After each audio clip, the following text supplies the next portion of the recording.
Yuko had a list of 100 ways to make money in real estate, which was pretty extensive and pretty detailed. So today we're going to talk about 10 different ways to make money in real estate. Sauce and I kind of went over this about what is actually possible versus some of the things that you might have to have a lot of experience with. Yes, some of them are advanced, but they're all possible without massive amounts of knowledge. So without further ado, obvious one is flips, all right? Flips are an advanced way of making money, but it's not rocket science. You buy it, you fix it, you sell it for more than you bought it for.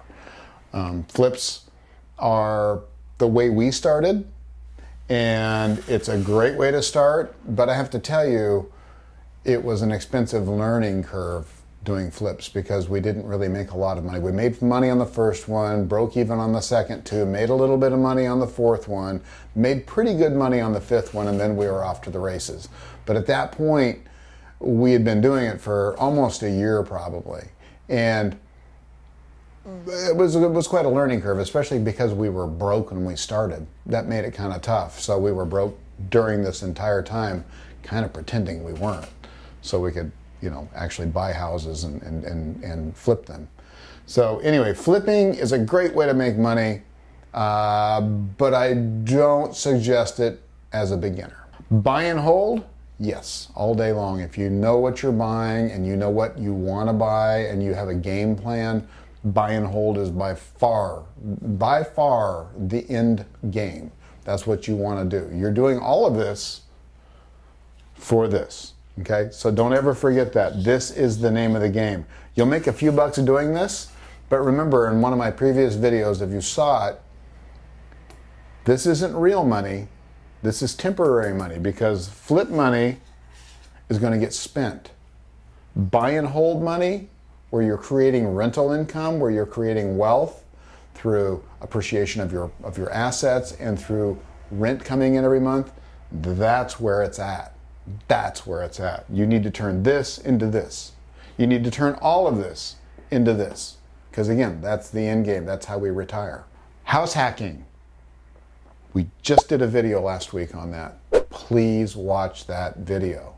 We found the perfect house. We didn't know how perfect it was when we found it, but we found the perfect house for house hacking, especially in a high rent area.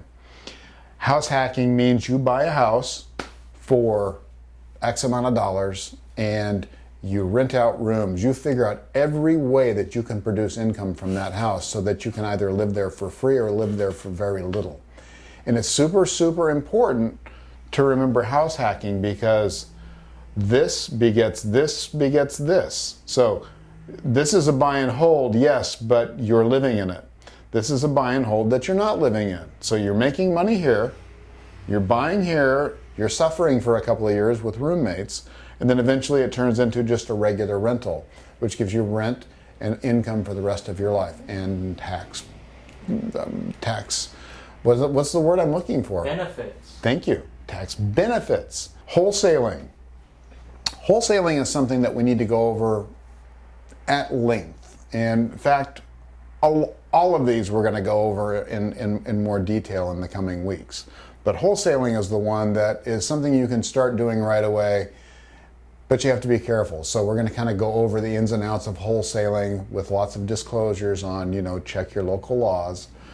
But wholesaling is basically going out and finding a house, putting it under contract, and without putting any money into it, and then finding a capable buyer that can close the deal for you, and then you get a finder's fee of $3,000, $5,000, whatever the case may be. So wholesaling is something that you can start right away as long as you understand the concept, and it's always best to work with someone that's done it before, that understands the ins and outs, and has the proof of funds and understands contracts and things like that. So super important that you work with someone that knows what they're doing so you don't get in trouble with wholesaling. But it's a great way to learn how to do real estate. It's a great way to learn how to find deals. Selling. Real estate agents make good money. If you're out there hustling and knocking on doors like I do, and you're finding deals and you're finding listings, you can make a lot of money. If you're waiting for the deals to come to you, you're going to be like every other real estate agent out there, and you're going to make an average of $28,000 or $30,000 a year. So selling real estate as a real estate agent, which is another one large source of our income. This is income. And then this up here provides us with our steady money, right? So two different kinds of income. This is money, and this is money that goes away unless I invested in this. So selling real estate, a great way to make money to get started in investing. It's also a great way to learn more about real estate. So I strongly suggest you look into this. It may or may not fit what you want to do. Property management, okay? I am a big proponent of learning everything you can about real estate. Everything is super, super important. There's a lot of different laws and rules. They're not overly complicated, but you have to learn them. Property management, getting a job for 15 bucks an hour at a property management company for a year is a great way to learn how buy and hold works, how selling works, how the management part, the management end of it, which is something you're going to be dealing with, the laws, the rules, the things you can do, the things you can't do, how to react to tenants, how to treat tenants. All of that can be learned here working for somebody else. Yes, you're making them money, but you're also giving yourself an education that college never gave you. Property repairs. This is something I started doing many, many years ago as a contractor. I started doing repairs for people. Taught me so much. You know, eventually I got into building houses, building commercial buildings and all kinds of things. But I started off my career after working in construction for many years. When I started my own business, it was as a handyman. So handyman is something that's very important when you own buy and hold real estate. It's super, super important. So if you can learn how to do property repairs and actually make a living at it, well, A, you're going to have a lot of knowledge on hiring contractors and learning how not to get screwed by somebody. And B, you're going to be able to do a lot of your own repairs when you start buying properties to begin with, when you still have time to. And C, you've got a business that makes money, which will produce income so you can A, flip, or B, buy and hold, or house hack to start with. So a lot of these things all work together. You can't do them all at once, but property repairs is a really, really great way to get started. Partnerships. You'll hear me say time and time again, avoid partnerships. Not that I haven't done them. I'm not saying to do it, I'm saying not to do it. But a lot of times when you are starting, you need somebody else's abilities and things like that. So partnerships come in handy, or maybe someone has a deal and you've got the know-how and you guys come together and put the deal together and make the money and split it. It can work. Just make sure and use lots of appropriate paperwork to make sure that everybody's covered legally. And we can go over a little bit more when the day comes for partnerships. Loaning money. All right, I've done this before and it's worked, and I've done it before and it hasn't worked. So, you know, take it for what it's worth. But a lot of people out there, their only involvement in flipping homes is by providing the money for it, and they charge a percentage plus points. If you know what you're doing, loaning money is far easier than flipping, because you just put money in and you get money back. But there's a lot of pitfalls, just like any business, so you've got to know what you're doing. But loaning money it's a good thing. It's a very good thing if you understand the nuances and the laws and the rules, and you know how to evaluate properties, and you don't loan too much, and you're careful with who you loan money to. Estate and garage sales. I didn't have this on the list originally. Sauce brought this up because he's got a real interest in estate sales. And he also is a flipper of things. And he's flipped motorcycles, bicycles, car parts. I don't think there's anything you haven't flipped, is there? At least not that you're going to talk about on film. So garage sales, estate sales. So this will serve two purposes for you. And the more I think about it, the more brilliant I think it is. Number one, if you can learn how to flip stuff, that gives you money to flip, buy and hold, and house hack. So it's always important. Money is very, very important in this whole equation. You've eventually got to have money to do this. So you can make money, and you might be able to make enough money to put a deal together. The other thing this does too, a lot of the people, obviously on an estate sale, either someone's passed away or they've gone to live in a nursing home. And so something has to be done with that piece of real estate. And I've actually gotten a deal by going to an estate sale and making a deal with the person. I mean, you would think, well, doesn't everybody do that? And yeah, they do, but they liked me the best, so they decided to sell to me.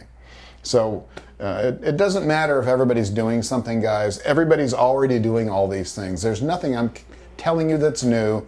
There's nothing out there that's like the newest, latest, greatest idea. We're using the same stuff that we've been using for 10 years to find deals, to fund deals, to figure out construction on deals.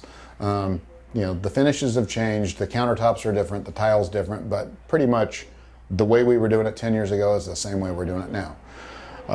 People are gonna buy and sell from people they like. That's the bottom line. So if you're in there and you make a good impression, you might get that deal. Garage sales, another great way. A lot of times people are selling because they're moving. A lot of times people are selling because they're thinning out, because maybe one of the spouses died and they're going to move to a smaller home, or maybe somebody else, maybe the couple's going to move to a smaller home. You never know what the deal is. But by talking, which I cover in a lot of other videos, which is very important to talk to everybody you meet and learn how to do that, you'll find out a lot of information about what's going on without directly asking. And you'll get better at it. You just have to practice.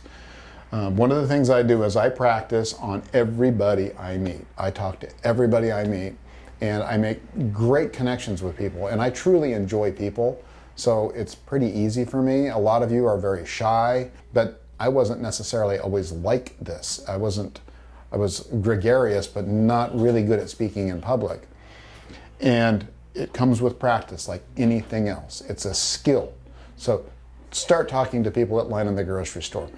Do all of those things I've told you to do in my previous videos about learning how to talk to people, because that's the most important thing you're going to learn, is learning to talk to people and communicate, because then people will open up and tell you what's going on in their lives, and generally somebody knows somebody that has a piece of property that they need to get rid of, or they're looking to buy one, or whatever. So anyway, I didn't mean to go on and on about that, but it's really important to talk to people. So those are the 10 things that I think are doable, either if you've got the money or if you don't have the money. Okay? So 4, 5, 6, 7, 8, 9, 10 don't require any money. 1, 2, 3 does require money. But some of you may already have the money to do these things. Those are the ways that I think are great ways to start. And if you guys have any questions, leave a comment. Check us out on Instagram, please. There's good content on there every single day at Mark McMahon Real Estate. With some underscores. With some underscores in between. But no, we do post a video there every day, unscripted, uncut, and it's basically my rambling thoughts for the day on real estate and investing. And sometimes there's some pretty good stuff in there. But anyway, thanks a lot for watching. If you like it, please tell somebody about it. If you've got people that are interested in making their life better, improving their life, this is one of the best ways you can do it. It's not actually making more money, it's making use of your money. It's so important to make that distinction. Making a lot of money doesn't really do much if you don't do anything with it. So, this buy and hold thing is the be all end all. Never forget that. Put it on a sticky note, put it on your bathroom mirror. Buy and hold, buy and hold, buy and hold. Buy and hold, man. All right. Guys, have a good week, and I'll see you next Monday. Bye-bye.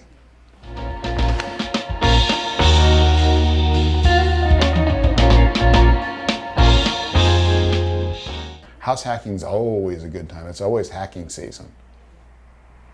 Can we coin that phrase? Is it hacking season? I'll get right on it. Can you do some bumper stickers and a t-shirt? Yes. Excellent. I'll fill out the copyright paperwork right away. Thank you. Thank you. I love that. Hacking season. I'll forget it in about 5 minutes, so don't forget.